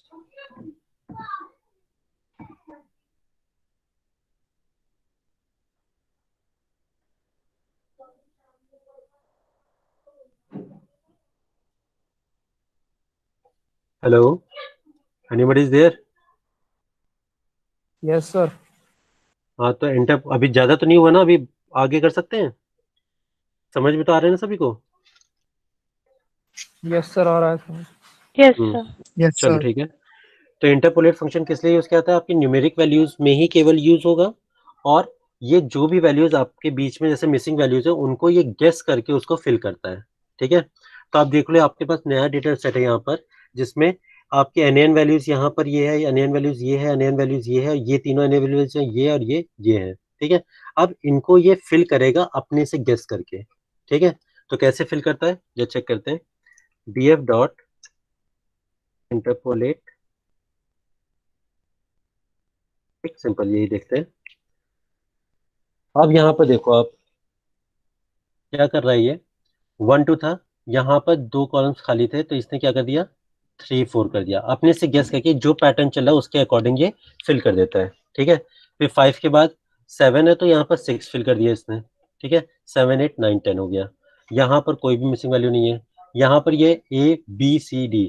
अब यहाँ पर देखो सेक्शन, मैंने आपको क्या बताया था, ये सिर्फ और सिर्फ न्यूमेरिक वैल्यू के लिए ही काम करता है इंटरपोलेट, स्ट्रिंग वैल्यू के लिए नहीं करता या अदर वैल्यूज के लिए नहीं करता। तो यहाँ पर सिंपल देख लो, ये एन की एन वैल्यूज है, यहाँ पर कोई गेस नहीं हुआ। ठीक, 2 के बाद 3 है यहाँ पर, तो यहाँ पर इसने गेस करके 2.5 लगा दिया। यहाँ पर 4 के बाद 6 है, तो यहाँ पर क्या किया, 4 4.66 5.33 कर दिया। तो इस टाइप से ये इंटरपोलेट फंक्शन आपको यूज करता है, गेस करके इंटीजर वैल्यूज को फिल करता है। ठीक है, न्यूमेरिक वैल्यूज को फिल करता है। अब इसमें हम मैथड्स का भी यूज करते हैं। अब मैथड्स के कई मैथड्स का यूज होता है यहाँ पर, लेकिन जो आपके मेन मेथड है वो आपका लीनियर मेथड है। ठीक है, लीनियर मेथड में ये लीनियरली इसको फिल करता है, तो इसका इंटरपोलेट का जो बाय डिफॉल्ट मेथड होगा वो लीनियर होता है। ठीक, तो जरा देखते हैं, इंटरपोलेट का यूज करते हैं लीनियर मेथड के साथ, सेम आउटपुट ही आएगा क्योंकि जो डिफॉल्ट आपका होता है वो लीनियर ही होता है। ठीक, df dot interpolate method is equal to linear.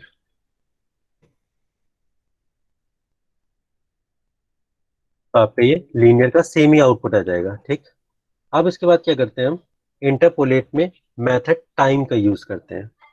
अब कोई भी चीज आपको अगर चेंज करनी है, जैसे डेट है, डेट आपका डेट फॉर्मेट में, लेकिन उसको हमको सबसे पहले आपको टाइम फॉर्मेट में चेंज करना पड़ेगा, then only it will be work. ठीक है, तो अब हमने क्या किया, टाइम मेथड का यूज करेंगे, df dot interpolate method is equal to time.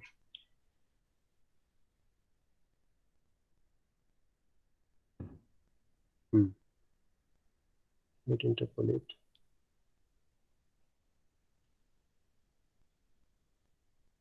Interpolation only works on the series और data frame with the data time index. ठीक है, तो अब यहाँ मैंने आपको क्या बताया, सबसे पहले आपको जो डेट वाला टाइम डेट है, इसको आपको डेटा टाइम इंडेक्स में चेंज करना पड़ेगा, देन ओनली आप मेथड टाइम का यूज कर सकते हो, अदरवाइज नहीं कर सकते। ठीक है, तो सबसे पहले आपको डेट को डेटा फ्रेम को चेंज करना पड़ेगा। तो यहाँ पर सबसे पहले तो टाइप देख लो क्या है आपका, तो टाइप df डॉट डेट। ठीक, ये आपका आ गया 0। आप देखो यहाँ पर क्या है, आपका डेट का जो फॉर्मेट है वो आपका स्ट्रिंग है। ठीक है, तो अब सबसे पहले इसको आपको चेंज करना पड़ेगा डेट टाइम इंडेक्स में। अब डेट टाइम इंडेक्स में इसको चेंज करने के लिए क्या आप यूज करते हो, पार्स डेट्स फंक्शन का यूज करते हो। किसका यूज करोगे, पार्स डेट्स फंक्शन का यूज करोगे, पैरामीटर का यूज करोगे। ठीक है, तो पार्स डेट्स का यूज करोगे, तो पार्स डेट्स कैसे यूज कर सकते हो आप, df is equal to pd dot read underscore csv, जो आपका डेटा सेट है उसको हम चेंज करेंगे। ठीक है,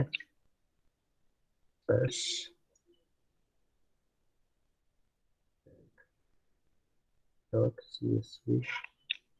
अब यहाँ पर हमने क्या किया, पार्स का यूज करेंगे, पार्स डेट्स आ गई आपके यहाँ पर। ठीक, पार्स डेट्स में आप क्या करोगे, इंडस्ट्री डेट। ठीक, अब यहाँ पर आप क्या कर रहे हो कि जो आपका डेट था डेटा फ्रेम में, उसको हम पार्स डेट से की हेल्प से डेट टाइम इंडेक्स में चेंज कर रहे हैं। ठीक है, तो df आ गया ये, तो ये आपका पार्स इंडेक्स की वजह से चेंज हो गया पार्स डेट से। अब आप एक बार चेक कर लो कि भाई सही है कि नहीं है, कि अभी भी स्ट्रिंग में ही चेंज है, तो हम टाइप चेक कर सकते हैं, df डॉट डेट,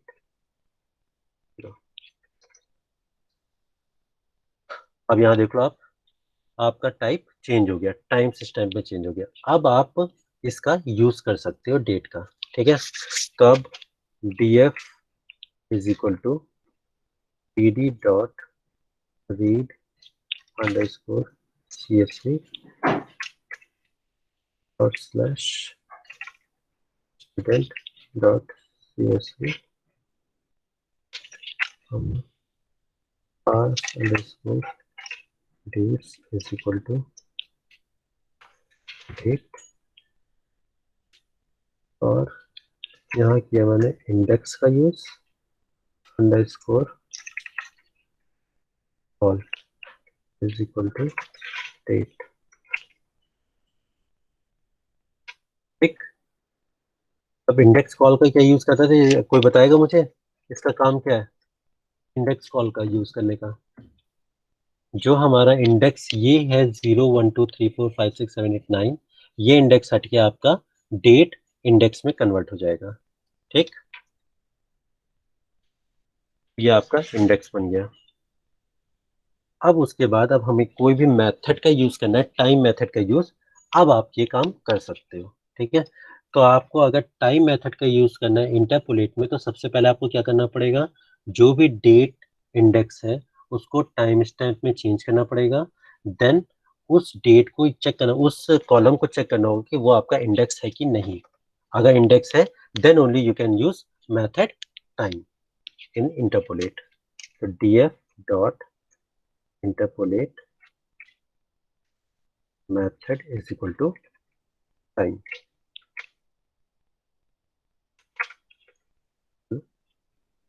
अब आपका ये टाइम के अकॉर्डिंग चेंज हो गया, ठीक है। तो ये आपका था इंटरपोलेट में टाइम मेथड। अब इंटरपोलेट में आपका आता है इंडेक्स मेथड, ठीक है। यहाँ आप देखो 0 3 वाला जो है आपका, ठीक है, इसने 0 2 के हिसाब से फिल करना है, ठीक। जो आपका 0 3 वाला है ना, ये आपका 0 2 के हिसाब से चेंज हुआ है, ठीक है। तो 1002.566 ये आपका, ये 2 जुलाई के हिसाब से चेंज हुआ है, ठीक है। अब यहाँ पे देखो 6 वाले में, जो आपका 6 वाला है वो आपके 7 वाले के हिसाब से चेंज हुआ है।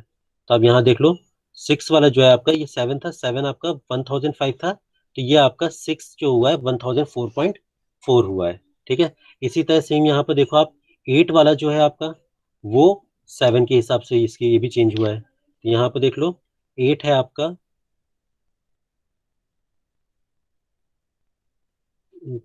ये है 1005 है, 1005 के हिसाब से 1006 चेंज हुआ है। तो अब परसेंटेज में देखो, ये डेट एंड टाइम वाला परसेंटेज में आप यही चीज देख लो सेमली। तो देखिए देखते हुए ये काम करता है, मतलब डेट एंड टाइम को देखते हुए ये काम करता है। तो अब हम ऐसा डेट्स लेंगे जिसमें स्ट्रिंग वैल्यू ना हो, ठीक है। ऐसा कोई डेटा फ्रेम लेते हैं जिसमें जो स्ट्रिंग वैल्यू ना हो, ठीक है। तो जरा एक काम करते हैं, स्ट्रिंग वैल्यू को हटाने के लिए एक काम किया जाए, ये एक डेटा फ्रेम लिया जाए जिसमें स्ट्रिंग वैल्यू ना हो, ठीक है। तो डेटा फ्रेम हमारे पास ये वाला है, स्ट्रिंग अंडर वो स्टूडेंट अंडरस्कोर 2 वाला, ये हम डेटा फ्रेम को उठाते हैं। तो df is equal to dd dot read underscore csv dot slash student underscore 2 dot csv, ठीक। df, अब ये वाला डेटा फ्रेम आप देखो, इसमें कोई भी आपको स्ट्रिंग वैल्यू नहीं दिखेगी, ठीक। अब यहाँ पे मैंने ये वाला सेक्शन वाला जो कॉलम था आपका स्ट्रिंग वाला, वो हटा दिया है, ठीक। ये आपके पास है। अब आप यहाँ पे क्या करोगे, ये अब जैसे डेट फ्रेम था यहाँ पर, ठीक है। अब इस डेट फ्रेम वाले को ही हम क्लास में चेंज करेंगे, क्लास वाले को हम बना देंगे इंडेक्स, ठीक। तो जरा देखते हैं, इसको ही उठा लेते हैं।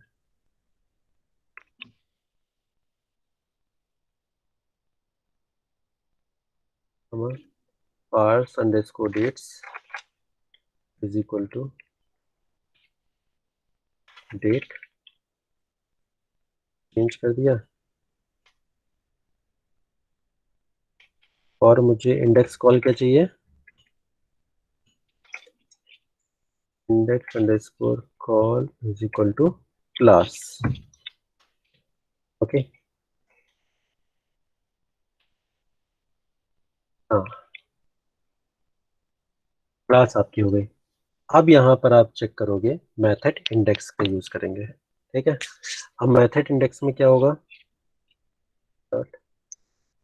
Interpolate method is equal to index, ठीक।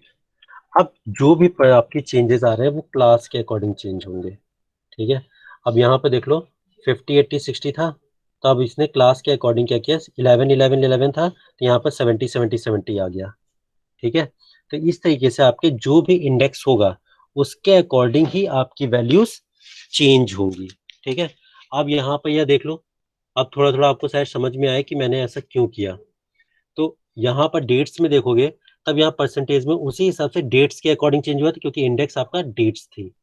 अब यहाँ पर हमने क्या किया कि क्लास के अकॉर्डिंग देखा, तो क्लास के अकॉर्डिंग इसकी चेंजेस आएंगे। तो यहाँ पर देखो 11th में आपका तीनों एन एन थे, तो 11 11 11 था, ये तीनों सेम थे, तो जो भी वैल्यूज एक में आएगी वो तीनों में आ जाएगी। तो यहाँ पर 70 70 70 आ गया, ठीक। तो इस टाइप से हम इंटरपोलेट मेथड का यूज करते हैं, और जो भी इंडेक्स में होती है उसी की वैल्यूज के अकॉर्डिंग इंटरपोलेट वैल्यू फिल कराता है, ठीक है। अब एक मेथड है कि नियरेस्ट, ठीक है।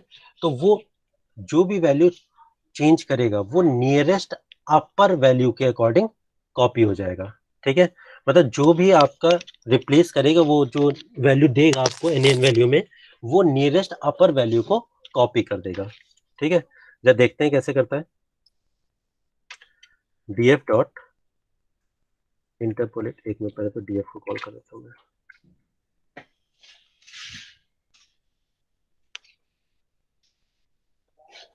आ गया df, हम करते हैं df dot interpolate method is equal to nearest, ठीक। अब नियरेस्ट मेथड को मैंने कॉल करा लिया। अब यहाँ देखते हैं जो नियरेस्ट अपर वैल्यू होगी वो यहाँ पर कॉल हो रही होगी। तो यहाँ देखो आपकी 10 में थी, तो 10 में 102 थी वैल्यू, ठीक है। तो नियरेस्ट अपर वैल्यू यहाँ पर आपकी आ गई 101। तो 10 में ही जो सबसे नियरेस्ट वैल्यू थी वो आपकी कॉपी यहाँ हो गई, ठीक है। अब 11 में देखो, 11 में आपकी 105 थी, तो वही 11 में आपकी 105 आ गई। यहाँ सेम टू सेम आपकी 105 11 में थी, 105 यहाँ पर भी आ गई, ठीक है। तो इस टाइप से नियरेस्ट अपर वैल्यू आपकी कॉल हो जाती है। आ गई बात समझ में। तो ये इस टाइप से हम नियरेस्ट मेथड का यूज कर लेते हैं।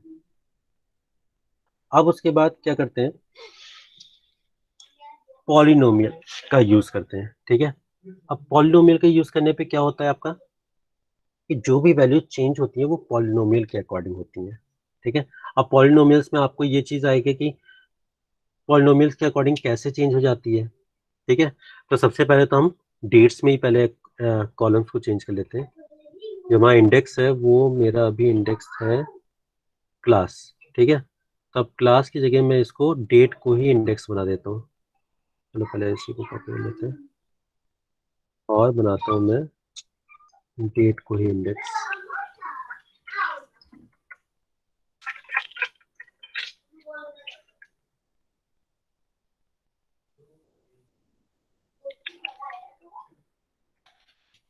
डेट को इंडेक्स बना दिया, ठीक। अब हमें क्या करना है, पॉलिनोमियल का यूज करना है। अब उसमें आप ये ध्यान देना, पॉलिनोमियल्स की जैसे डिग्रीज होती हैं, 1 डिग्री 2 डिग्री 3 डिग्री, उसी के हिसाब से यहाँ पर हम डिग्री का ऑर्डर देंगे, और ऑर्डर के अकॉर्डिंग यहाँ पर वैल्यूज चेंज हो जाएंगी, ठीक है। तो df dot interpolate method is equal to polynomial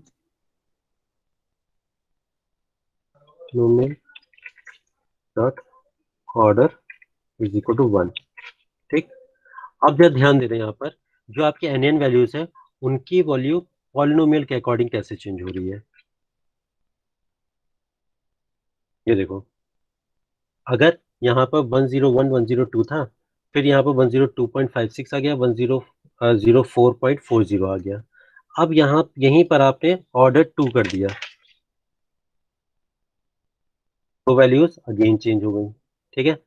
order 3 कर दिया तो वैल्यूज अगेन चेंज हो जाएंगी। तो like this according to polynomial you can change your orders and the values will be change corresponding your order of polynomial, ठीक है। तो इस टाइप से हम पॉलिनोमियल का यूज करते हैं। अब इसी तरह आप रेक्टेंगुलर की फिलिंग कर सकते हो स्प्लाइन के थ्रू, ठीक है। अब स्प्लाइन का कैसे यूज करते हैं मेथड में, तो पॉलिनोमियल की जगह डायरेक्टली आपका स्प्लाइन आ जाएगा और उसी का ऑर्डर भी आ जाएगा, ठीक है। तो पॉलिनोमियल के साथ स्प्लाइन करोगे और यहाँ पर ऑर्डर 1 कर दिया, तो यहाँ पर स्प्लाइन का भी इस तरह से यूज कर सकते हैं, राइट। तो इस टाइप से हम इंटरपोलेट का यूज करते थे। और जैसे मैंने आपको बताया इंटरपोलेट में आपकी जो वैल्यूज फिल करने की बात थी वो आपका लीनियरली होती थी, लीनियरली आप उस वाले को फिल कर सकते हो, ठीक है। अब क्या है कि अगर आपको ये काम करना है कि चलो पहले एक काम करते हैं, पहले पुराने वाले डेटाबेस को कॉल करा लेते हैं, ठीक है। तो पहले इंटरपोलेट फंक्शन का यूज करते हैं बच्चों, df डॉट इंटरपोलेट। अब यहाँ पर देखो आपकी जो वैल्यूज है, जैसे मैंने आपको बताया था लीनियरली सारी वैल्यूज फिल हो गई, ठीक है। जितनी भी आपकी मिसिंग वैल्यूज थी वो आपकी लीनियरली फिल हो गई। अब यहाँ पर चेक करो कि अगर हम एक्सेस की बात करें, अगर एक्सेस पैरामीटर की बात करें, तो यहाँ पर डिफॉल्ट इनपुट वैल्यू क्या है आपकी 0 है, इसका मतलब रो है। तो इनपुट वैल्यू आपकी 0 होती है या 1 होती है, 0 आपकी रो हो गई, 1 आपकी कॉलम हो गई। तो 0 फिल कॉलम बाय कॉलम होता है और 1 फिल आपका रो बाय रो होता है, ठीक है। तो अभी ये जो डिफॉल्ट है वो आपका एक्सेस 0 है, तो कोई प्रॉब्लम नहीं होगी। बट अगर अगर हम ये करते हैं एक्सेस को 0 1 करते हैं, तब आपको देखना होगा कि आपका जो डेटा फ्रेम है उसमें कोई भी कॉलम ऑब्जेक्ट टाइप ना हो, ठीक है। अगर इसमें कोई भी ऑब्जेक्ट टाइप है तब आपके साथ प्रॉब्लम आ सकती है, ठीक है। तो जरा एक बार चेक कर लेते हैं कि कोई आपका ऑब्जेक्ट टाइप है कि नहीं। तो सबसे पहले टाइप चेक करेंगे डीएफ का, ये टाइप चेक किया तो डीएफ डॉट डी टाइप, ठीक। तो यहाँ पर देखो डी टाइप आपका ऑब्जेक्ट है। तो अगर ये ऑब्जेक्ट है तो यहाँ पर आप देख सकते हो कि डेटा कॉलम आपका ऑब्जेक्ट टाइप है। अब अगर आपको रो बाय रो यूज करना है तो आपके सारे कॉलम्स का डेटा टाइप सेम होना चाहिए। तो अब हम लिमिट को देखते हैं। तो लिमिट का यूज तब करते हैं जब आपका कोई स्पेसिफिक नंबर पर मिसिंग वैल्यू को फिल करना हो, ठीक है। ये इनपुट इंटीजर फॉर्मेट में लेता है जिसमें डिफॉल्ट वैल्यू आपकी नन होती है। ये maximum number of N values को फिल करने के लिए यूज किया जाता है। लिमिट के साथ हमें दूसरा पैरामीटर का यूज करना जरूरी होता है, ठीक है, जिससे आपकी वैल्यूज को फिल कर रहा हो, ठीक है। बट यहाँ पर आपको मेथड पैरामीटर है तो डिफॉल्ट वैल्यू आपकी लीनियर ही रहेगी, ठीक है। तो अगर आप मेथड का यूज नहीं भी करते हो तो मेथड में आपका डिफॉल्ट वैल्यू आपकी लीनियर ही आती है, ठीक है। तो जो एक बार देख लेते हैं DF dot interpolate limit is equal to 1, ठीक है। अब लिमिट इज इक्वल टू 1 में सिंपल वही चीज है कि आपको कितनी बार वो फिल कराना है, ठीक। अब जरा देख लो, यहाँ पर आपके 2 एनएन एक साथ थे तो आपका एक एनएन ही फिल हुआ, दूसरा एनएन फिल नहीं हुआ, ठीक है। यहाँ पर 3 एनएन थे तो एक एनएन फिल हुआ, दो और 2 छूट गए, ठीक। तो इस टाइप से आपका लिमिट का यूज होता है। अब इसी तरह आप जैसे लिमिट 2 लगा लो तो 2 में दोनों फिल हो जाएंगे, बाकी नहीं होंगे। तो यहाँ पर देखो ये दोनों फिल हो गए, यहाँ पर 2 खाली थे तो यहाँ पर एक और फिल हो गया और एक खाली रहा, ठीक। तो इस टाइप से हम लिमिट का यूज कर लेते हैं, लेकिन मैथड यूज करना जरूरी है। अगर मेथड आप यूज नहीं भी करते हो तो भी आपका लीनियर डिफॉल्ट जो वैल्यू होगी वो लीनियर होगी मेथड की, ठीक है। अब नेक्स्ट पैरामीटर आता है आपका लिमिट डायरेक्शन। लिमिट आपने यूज कर लिया, लिमिट डायरेक्शन आता है जिसका डिफॉल्ट वैल्यू जो होती है आपकी फॉरवर्ड होती है। जैसे यहाँ पर है हमारी ये फॉरवर्ड लिमिट चल रहा है, ठीक है। लेकिन अगर हमें डिफॉल्ट के नहीं यूज करनी, आपको बैकवर्ड यूज करना है तो आपको डायरेक्शन देनी पड़ेगी। अब डायरेक्शन में क्या होगा कि यहाँ नीचे से ऊपर की तरफ जाएगा, जो भी वैल्यू कॉपी होगी वो नीचे से ऊपर कॉपी होगी। ठीक, तो देख लेते हैं कैसे यूज होगा आपका df डॉट इंटरपोलेट। ये जो आपका लिमिट डायरेक्शन होता है ये फॉरवर्ड, बैकवर्ड और आपका बोथ भी होता है, मतलब दोनों डायरेक्शन से भी कर सकते हैं, कोई भी उसको चूज कर लेता है। लेकिन जो डिफॉल्ट होता है आपका वो फॉरवर्ड होता है, जो अभी हमने आपको दिखाया था, जहां पर हमने लिमिट डायरेक्शन का यूज नहीं किया था। तो इसका मतलब क्या है, वो लिमिट डायरेक्शन डिफॉल्ट आपकी फॉरवर्ड चल रही थी, बट अब लिमिट डायरेक्शन का यूज करके आप बैकवर्ड को दिखाएंगे कि कैसे काम करता है। तो हम डायरेक्टली यही उठाते हैं, limit 1 limit underscore direction is equal to backward. Run कराते हैं। अब यहाँ देख लो आप, डीएफए को देख लेते हैं पहले।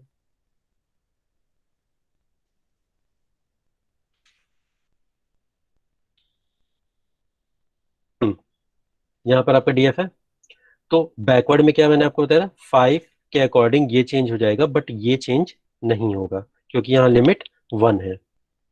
तो 5 के अकॉर्डिंग 4 हो गया, लेकिन ये वाला आपका एनियन वैल्यू ही रहेगी। तो इस तरह से हम लिमिट का यूज करके लिमिट डायरेक्शन का यूज करते हैं। ठीक है, अब अब इसी को आप ये लिमिट 2 भी बना दो, लिमिट 3 भी बना दो, इसके अकॉर्डिंग सारे चेंज हो जाएंगे बैकवर्ड डायरेक्शन में। करने की जरूरत तो नहीं है फिर।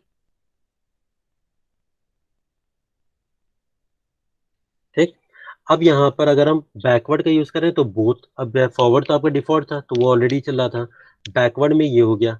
अब हम करते हैं बोथ, जो आपका तीसरा फंक्शन है लिमिट डायरेक्शन का, वो आपका फॉरवर्ड, बैकवर्ड एंड बोथ है।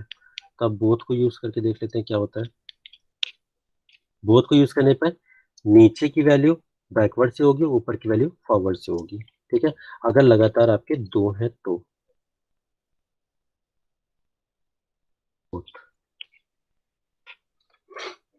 तो यहाँ पर देखो ये दोनों वैल्यूज मिसिंग थी, तो 5 के अकॉर्डिंग 4 हुआ, और ये 3 जो है आपके 2 के अकॉर्डिंग हुआ, तो ये आपका बोथ का काम करेगी।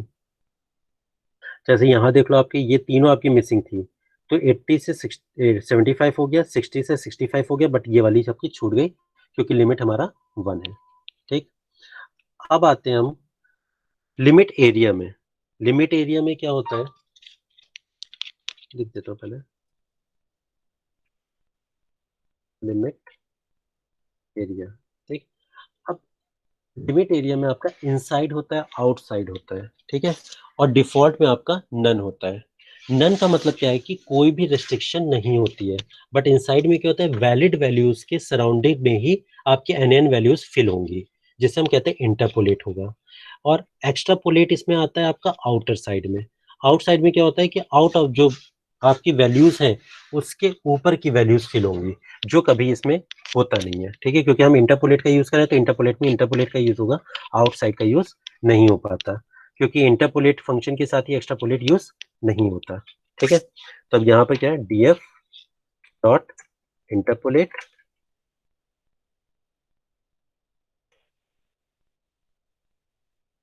Limit underscore area is equal to inside. Okay, तो इनसाइड का हमने यूज किया, तो जो भी वैल्यूज फिल होंगी वो आपकी जो वैल्यूज ऑलरेडी गिवन है उनके बीच की वैल्यूज ही यहाँ पर फिल हो जाएंगी। ठीक है, तो ये आपका लिमिट एरिया का काम होता है। आउटसाइड में कुछ भी फिल नहीं होगा, क्योंकि आउटसाइड की वैल्यूज लेगा ही नहीं, क्योंकि वो एक्स्ट्रापोलेट में आएगा। एक बार करके भी देख लेते हैं आपको, तो आपको पता चल जाएगा कि वहां पर कोई भी वैल्यूज फिल नहीं होनी चाहिए आउटसाइड। ये देख लो, सारी वैल्यूज एज इट इज वैसे की वैसी है, मिसिंग वैल्यूज उसमें कोई भी चेंज नहीं हुआ है। ठीक, अब हम आते हैं इन प्लेस फंक्शन में। ठीक, अब इन प्लेस फंक्शन में जैसे मैंने आपको बताया, जो भी वैल्यूज आप, अभी नया डेटा सेट आया है वही सेम डेटा सेट आपका बना रहेगा, वो पुराने वाले डेटा सेट को अपडेट कर देगा। ठीक है, नया डेटा सेट नहीं बनाएगा। ठीक, तो बस df is equal to, sorry, df dot interpolate in place is equal to,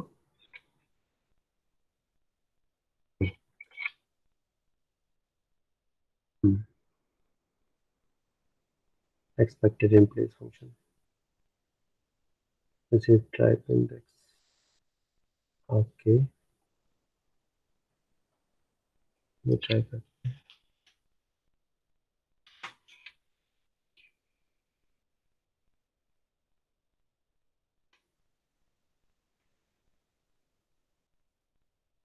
inflows is equal to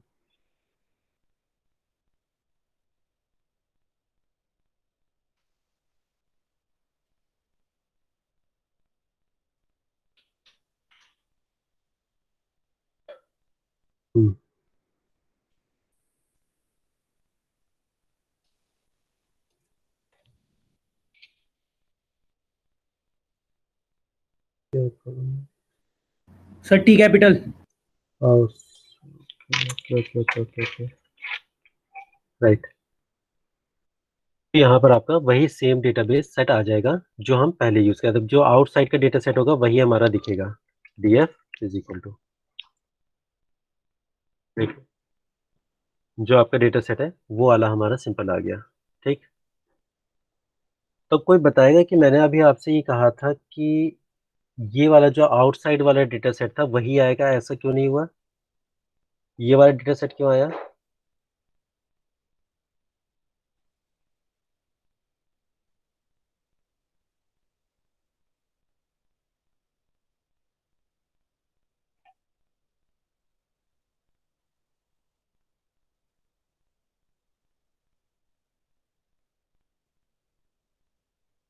कोई नहीं,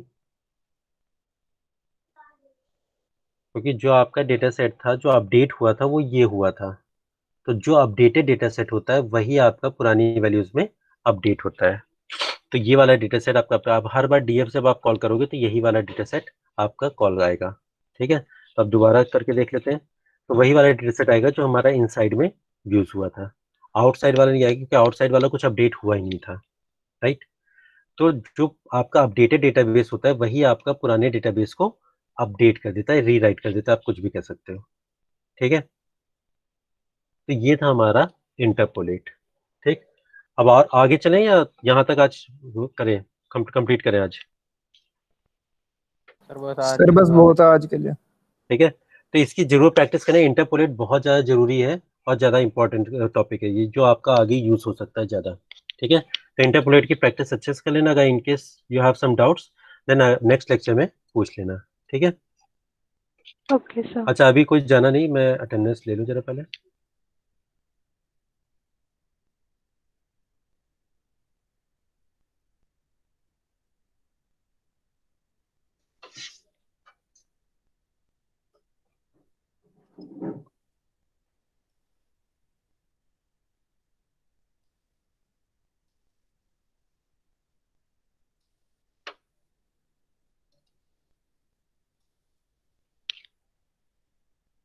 ओके